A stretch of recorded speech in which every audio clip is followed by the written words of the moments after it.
Assalamualaikum Bapak. Waalaikumsalam. Marhaban talk in detail. Marhaban. Oke. Selamat datang Bapak di podcast PKA STAI Tasikmalaya. Ya. Bapak bagaimana kabarnya? Alhamdulillah baik-baik saja hari Alhamdulillah, ini. Masya Allah. Ya, sebelumnya saya di sini ingin bacakan dari kurikulum vitae-nya ya. Iya. Oke. Nama Bapak Muhammad Hamim SAG MA. Iya, Waduh, betul. luar biasa. Iya. Ini nama asli ya Bapak ya? Asli bukan samaran. Iya, baiklah. Alamat tinggalnya di Tundangan Linggajaya, Mangkubumi. Oh, Iya, Bapak orang Tundangan. Mangkubumi, saya baru Iya, tahu betul, Linggajaya. Jabatannya di sini sebagai Ketua Prodi Hukum Keluarga Islam atau AS atau Ahwal Ahwal Syakhsiyah. Syakhsiyah, iya. Baiklah. Dan riwayat pendidikannya SD dari Madrasah Ibtidaiyah Gresik Iya. tahun 1990. Oh, Bapak Iya. dari Jawa Dari ya. Jawa Wong Timur. Jawa ya Bapak. Luar Oh iya, biasa. luar biasa. SMP-nya dari MTS Banyu Tengah Gresik Iya, tahun 1993. Iya, betul. SMA-nya dari MA Karangasem Lamongan 1996. Iya, betul. S1-nya yaitu di IAIN Sunan Kalijaga tahun 2000 ya Bapak. Ya. Ya, luar biasa sekali. S2-nya di Universitas Kebangsaan Malaysia Bapak. Iya, betul. Wah, luar UGM. biasa sekali, tepuk tangan dulu. Iya. Tahun 2010 ya Bapak. Ya, lulus tahun 2010. Oh, 2010. Iya. Dan kemudian S3-nya atau doktoralnya ini Bapak double ya. Iya. Ya, dari Hukum Islam, jurusan Hukum Islam tahun 2013 sampai sekarang Iya, betul. di UIN Sunan Gunung Jati, Bandung. Iya, Ya. betul. Mungkin Bapak sekarang lagi bolak-balik ya sibuk ke Bandung. Iya, sibuk ke Bandung. Sibuk mikirin disertasi. Iya. Dan yang satu lagi yaitu Religious Study. Iya. Tahun 2017 ya, iya. sampai sekarang Iya. juga. Ini di mana Bapak? UIN Bandung juga. Oh, di UIN Bandung. Iya. Wah, luar biasa. Iya. Moto hidupnya di sini long life education Iya. atau belajar tiada hentinya. Tiada Manfaat endingnya. ilmu ke Bala, Kasadayana. kasadayana. Iya. Bagaimana Bapak boleh dijelaskan moto hidupnya? Ya, jadi pendidikan itu adalah suatu hal yang sangat substansial ya dalam kehidupan kita ini, karena janji Allah juga sudah jelas ya, yarfa'illahu alladzina amanu minkum walladzina utul ilma darajah. Jadi bagaimanapun juga pendidikan itu sebagai pilar terpenting, karena dengan pendidikan itu diharapkan kita bisa lebih mengenal diri, mengenal Tuhan, dan juga mengenal orang lain. Masya Iya. Allah. Mungkin Bapak kesibukan saat ini seperti apa? Ya, sekarang kegiatannya? kalau kegiatan sehari-hari di Prodi ya, menginisiasi berjalannya perkuliahan dengan baik, Iya. menyajikan perkuliahan, kurikulum dengan baik di Prodi, dan juga kegiatan pribadi penyelesaian disertasi. Mohon doanya dari semuanya. Ya, amin. Ya. Mudah-mudahan disertasi Bapak lancar ya, Ya, dua-duanya. amin. Dan di sini Bapak kami kasih waktu 30 menit ya Ya. untuk berbincang-bincang santainya. Ya. Baiklah, kita langsung ke pembahasan inti ya, Ya. mengenai pendidikan. Ini seperti pendapat Bapak, pendidikan secara global itu seperti apa ya, Ya. Pak?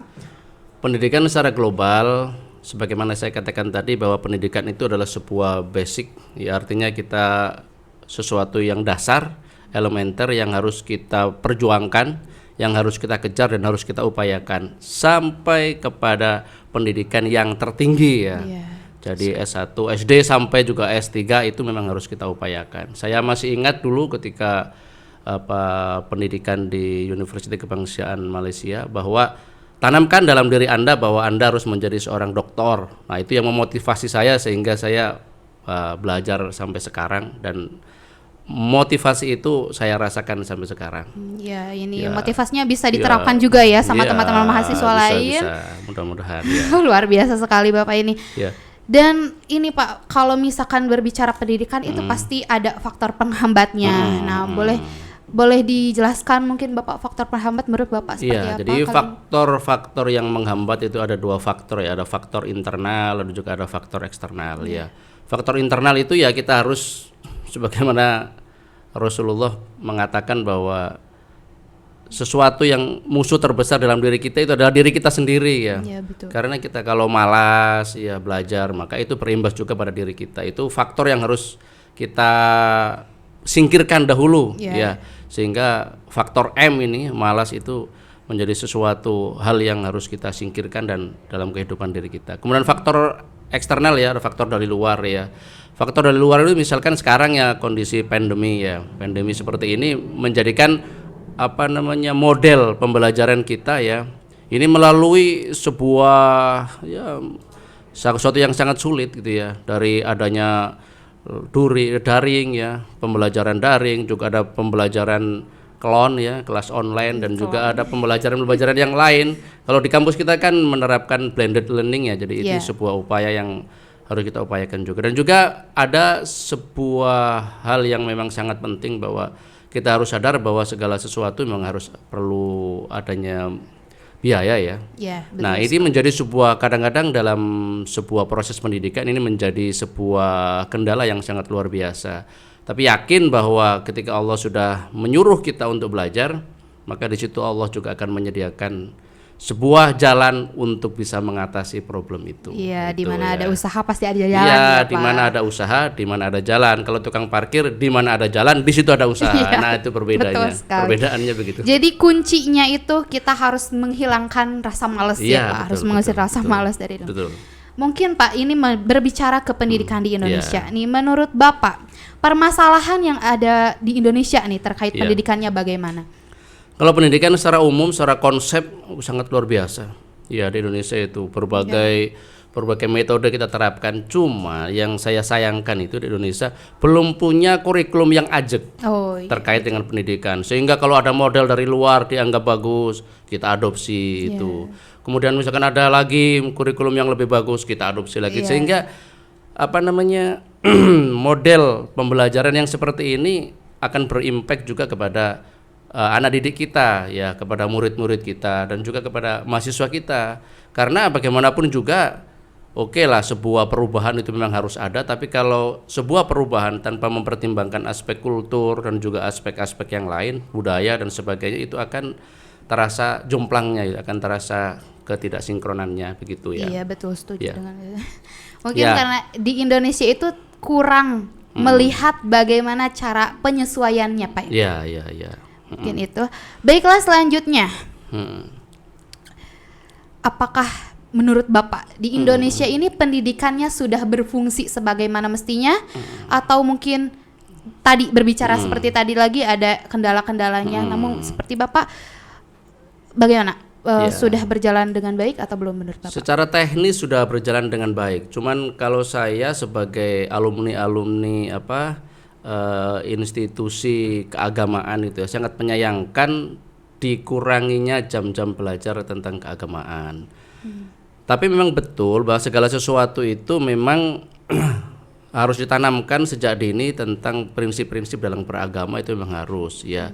Walaupun nanti ketika kita di teknis itu ya, kita bisa memperkenalkan agama itu melalui keseharian, melalui praktek-praktek yang sering kita lakukan, baik praktek sholat dan sebagainya. Cuman yang sekarang itu kita rasakan itu ya, anak-anak didik itu kadang-kadang dengan agamanya sendiri jadi asing.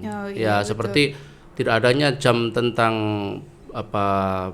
pembelajaran tentang baca Al-Quran dan sebagainya, sehingga kita sering menemukan anak yang sudah lulus SMP, SMA kadang masih kurang sekali dalam pembelajaran tentang Al-Quran. Bacanya juga kadang masih salah.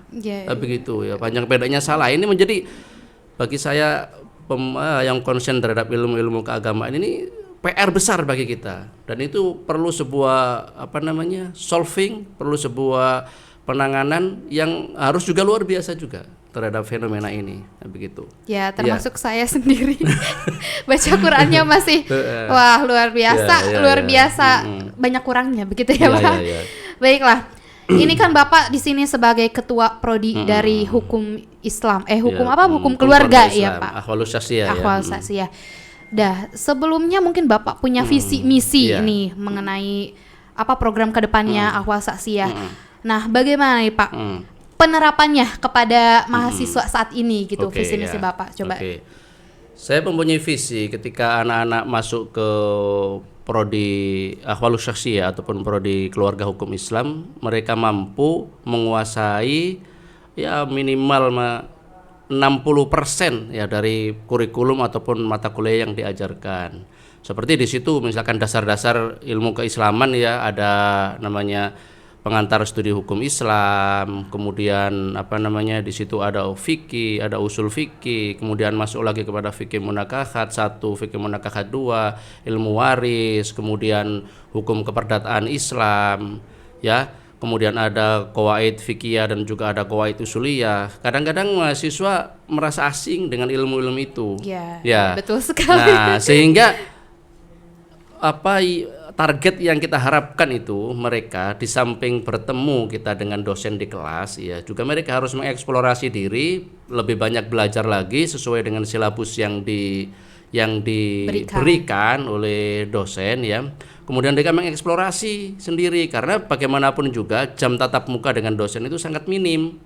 Sehingga mereka harus mengeksplorasi diri baik di perpus, sekarang ada media YouTube, ada media online dan sebagainya, mereka harus lebih aktif, lebih reaktif terhadap perubahan yang ada di dalam masyarakat. Itu berkaitan dengan konten kurikulum keprodian, ya. Itu yang sisi keagamaannya.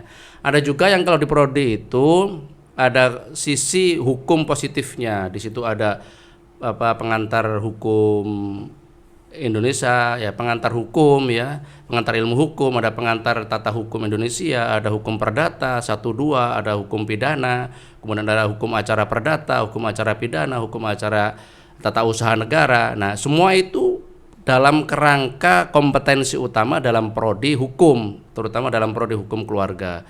Dan sekarang juga ada yang namanya hukum ekonomi syariah, karena hukum ekonomi syariah masuk ke dalam ranah pengadilan agama, sehingga mau tidak mau mahasiswa yang ada dalam prodi ahwalus syariah hukum keluarga Islam harus menguasai hukum ekonomi syariah, ya, terutama yang praktek-praktek teknis di lapangan, yaitu dalam perbankan. Nah, itu mereka harus tahu, ya. Oh, jadi itu sangat luas sekali ya Pak sekarang ahwalus syariah sangat luas sekali. Ya, karena saya juga alumni dari Akhlus Syariah, jadi bingkai kurikulum, bingkai apa yang disesuaikan dengan stakeholder maunya gimana tentang Akhlus Syariah, ya insya Allah saya tahulah sedikit banyak begitu. Wah, berarti Bapak menguasai juga ya ekonomi syariah. Baiklah, begitu. Ini ngomong-ngomong Bapak enak nih Bapak sebagai ketua prodi saat ini. Satu, enak dalam hal apa nih maksudnya? Jadi susah. Dari segala konteks gitu. Kalau apakah Bapak nyaman mungkin seperti itu? Nyaman dan tidak nyaman itu bagaimana? Saya menganggap ini adalah sebuah amanah, ya. Karena amanah ya memang harus dijalankan sebaik mungkin, seprofesional mungkin dan semaksimal mungkin, ya. Sehingga ini tidak menjadi beban, karena amanah ya harus dijalankan begitu saja. Iya, jadi enak nggak enak diikuti aja ya Pak. Aja. Aturannya Let bagaimana? Flow, ya, iya, Pak. jadi begitulah. Ya. Baiklah, ini Bapak harapan atau cita-cita Bapak nih sebagai salah satu kaprodi di STAI Tasikmalaya untuk mahasiswa atau peserta didik yang ada di STAI Tasikmalaya itu seperti apa, Bapak? Jadi untuk peserta didik ya diharapkan lebih aktif, ya, lebih aktif baik dalam hal-hal yang sifatnya itu praktek ataupun sifatnya itu teoritis, ya. Jadi kadang teori memang berbeda dengan sesuatu yang di lapangan. Misalkan kita sering mengantarkan anak didik kita, mereka diantarkan untuk sosialisasi di kantor pengadilan agama. Mereka tahu detail bagaimana cara menyusun perkara, mengajukan bagaimana berperkara, menyelesaikannya gimana, menyusun replik, duplik, jawaban, kesimpulan dan sebagainya, itu harus mereka kuasai dari A sampai Z. Dari membuat surat gugatan sampai terbit putusan, mereka harus tahu itunya. Harus tahu prosedurnya bagaimana, itu harus tahu. Nah, itu ya. Ya, ngomong-ngomong hukum nih, Pak. Ini kan hukum keluarga Islam ya, Pak. Dengan hukum secara umum gitu. Nah, apakah untuk prospek kerjanya ke depan ini kita sebagai mahasiswa mahasiswa hukum Islam ini bisa ikut atau berkecimpung di dunia hukum secara umum atau bagaimana? Iya. Justru kalau kita di prodi hukum keluarga Islam ataupun akhlak syariah ini kita mempunyai keunggulannya itu, ya. Di samping kita menguasai hukum-hukum positif, tadi saya sebutkan ada hukum perdata. Hukum perdata 1-2, ada perikatan, kemudian ada hukum-hukum tentang perorangan, benda dan sebagainya. Juga kita ada hukum pidana, hukum kemudian tentang peradilan hukum acara peradilan, yaitu ada. Kita juga menyandingkan hukum-hukum positif itu dengan hukum-hukum yang ada dalam Islam, misalkan hukum pidana kita sandingkan dengan hukum fikih jinayah, fikih muamalah kita sandingkan dengan hukum ekonomi syariah, yaitu kompilasi hukum ekonomi syariah. Jadi semua yang ada dalam hukum positif itu kita sandingkan dengan hukum-hukum yang ada dalam Islam, bagaimana kondisi senyatanya di lapangan ataupun berkaitan dengan sosiologi hukumnya, yaitu law in society-nya itu harus jelas begitu. Jadi tidak kita selalu law in book, artinya kita selalu belajar hukum-hukum normatif, sementara sosiologi hukumnya tidak menguasai. Jadi sosiologi ataupun law in book harus berimbang dengan sosiologi, yaitu law in society-nya harus berimbang begitu ya. Ya. Baiklah Bapak. Ya. Ini mengenai prospek ya Pak. Ya. Setahu saya yang awam, mungkin kebanyakan orang juga seperti itu ya. Ini prospek kerja di lulusan dari hukum Islam, hukum keluarga Islam ini. Setahu saya itu nantinya kerja di KUA lah seperti itu. Nah, betul. Tolong Bapak dijelaskan bagaimana nih secara lebih jelasnya. Apakah memang lulusan ini tuh hanya bergelut di KUA saja atau bagaimana? Coba. Terima kasih. Pertanyaannya bagus sekali ini ya. Luar biasa. Luar biasa. Jadi begini ya. Sekarang itu lulusan Ahwalus Sasiyah hukum keluarga Islam dan semua yang ada di Fakultas Syariah dan Hukum, baik di UIN maupun di sekolah tinggi, itu semuanya bergelar sarjana hukum. Artinya dengan gelar sarjana hukum ini satu menjadi PR sendiri buat prodi. Ya harus mengakselerasi konten kurikulum baik dari sisi hukum positif dan juga hukum keislamannya. Sehingga dengan itu kita dalam penyusunan kurikulum nanti akan melibatkan pihak pengadilan agama sebagai stakeholder. Kemudian kita akan mengundang dari unsur pemerintahan, kita akan mengundang dari unsur-unsur terkait baik secara langsung dan tidak langsung di prodi untuk menginisiasi berkaitan dengan konten kurikulum yang ada di prodi. Nah, dengan adanya gelar SH ini, kita misalkan untuk mencapai gelar keprofesian sebagai seorang advokat. Jadi mahasiswa lulusan Ahwalus Sasiyah ataupun lulusan sarjana SH ini baik dari Fakultas Syariah semuanya bisa menjadi advokat hanya dengan mengikuti sertifikasi keprofesian advokat. Dan juga secara langsung dia bisa juga menjadi menjadi seorang hakim di pengadilan agama dan juga seorang hakim di pengadilan negeri. Kemudian juga bisa menjadi peneliti hukum, kemudian juga bisa seorang researcher ya, peneliti hukum, dan juga mereka juga dalam banyak hal seperti penyusunan draft-draft hukum, legal drafting, legal kontrak, mereka akan lebih bisa untuk itu. Ya, jadi luas sekali garapannya karena semua institusi sekarang itu semua baik dalam perolahraga, kemudian dalam semua sisi kelembagaan itu ada aspek hukumnya. Yang mana aspek hukum ini harus dipecahkan sama orang-orang yang ahli, yaitu terutamanya dari prodi-prodi yang ada kita, misalkan di kita ada prodi Ahwalus Sasiyah hukum keluarga Islam, semuanya dibekali dengan ilmu-ilmu itu. Baik, luar biasa sekali berarti ya untuk lulusan dari hukum keluarga Islam ini. Jadi kalau dalam bahasa Sundanya itu tidak pendek lengkah Pak, seperti itu. Ini saya ingin bertanya, menurut Bapak pilih hukum Islam atau hukum secara umum? Ini kan lebih luasnya berarti kalau secara penjelasan dari Bapak tadi lebih luasnya hukum Islam. Nah, menurut Bapak bagaimana? Apakah hukum Islam atau hukum umum?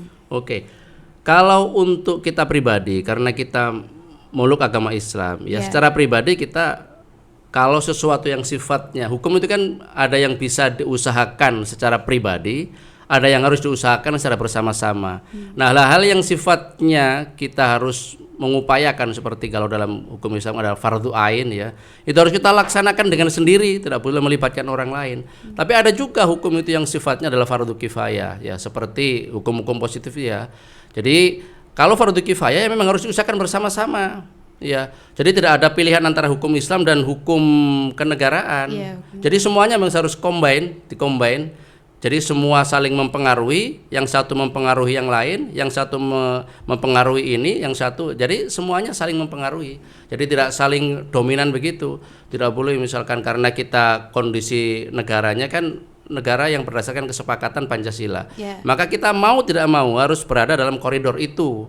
Tidak boleh kita menonjolkan selalu menginginkan kita ya hukum Islam. Walaupun hukum Islam itu memang harus kita upayakan, tapi memang karena kondisi negaranya seperti ini ya, ini sudah menjadi sebuah perdebatan yang sangat luar biasa antara Islam sebagai negara ataupun political state ataupun state Islam yang berdasarkan hukum Islam gitu ya, negara yang berdasarkan hukum Islam ataupun Islam berdasarkan negara anak. Ini sebuah perdebatan yang luar dari dulu memang begitu. Jadi memang harus dikombin dua-duanya. Karena begitu, memang untuk kenegaraan dan agama, baik agama apapun itu tidak bisa disatukan ya Pak. Bisa, harus dilebur itu. Jadi tidak malah agama tidak boleh dipisahkan. Jadi agama melebur ke dalam negara, negara melebur ke dalam agama. Jadi memang dua-duanya. Jadi satukan. Tidak bisa disandingkan gitu. Bisa disandingkan. Jadi harus bersanding malahan, sebagaimana pengantin laki-laki dan perempuan harus bersanding gitu. Tidak boleh dipisahkan. Antara agama dan negara itu satu kesatuan. Tidak bisa dipisahkan. Iya, betul sekali. Begitu, luar biasa ini Bapak. Iya. Baiklah, ini menurut Bapak nih berbicara mengenai mahasiswa kembali ini. Menurut Bapak apakah lebih baik lulus dalam waktu yang tepat atau lulus tepat waktu? Bagaimana menurut Bapak? Jadi itu sebetulnya konteks pertanyaannya itu intinya substansinya sama ya. Jadi sebetulnya itu kalau saya boleh menambahkan, lulus dalam waktu yang tepat dengan prestasi yang cemerlang dan dengan semaksimal mungkin ya begitu. Jadi waktu yang tepat, prestasi yang juga tepat. Nih, mungkin kan ada yang berpendapat bahwa biarin aja mengalir gitu, nanti juga kalau waktunya nanti saya lulus. Nah, mungkin ada yang seperti itu Pak pemikiran mahasiswa. Ya, jadi kan melambat gitu, pelulusannya melambat. Jadi lebih baik lulus pada tepat waktu Pak, dengan prestasi yang cemerlang dengan lulusan cum laude Pak kalau bisa. Harus begitu, dengan kepujian ya, cum laude pujian. Begitu ya. Nah, begitu. Jadi jadi mungkin Pak, Bapak ini ingin menyampaikan mengapa mahasiswa mungkin Bapak ini kan di STAI ya, salah satunya mungkin Bapak memberikan atau sharing atau menjadi dosen di STAI, alasan mahasiswa harus pilih gitu STAI, harus pilih ahwal sosial yang ada di STAI itu seperti apa Pak? Mungkin karena kita selain kita bisa belajar mengenai agama, kita juga belajar hal yang lain gitu. Setidaknya saya sudah banyak malang melintang ya. S1 saya di Jogja dengan kondisi Jogja yang sangat luar biasa.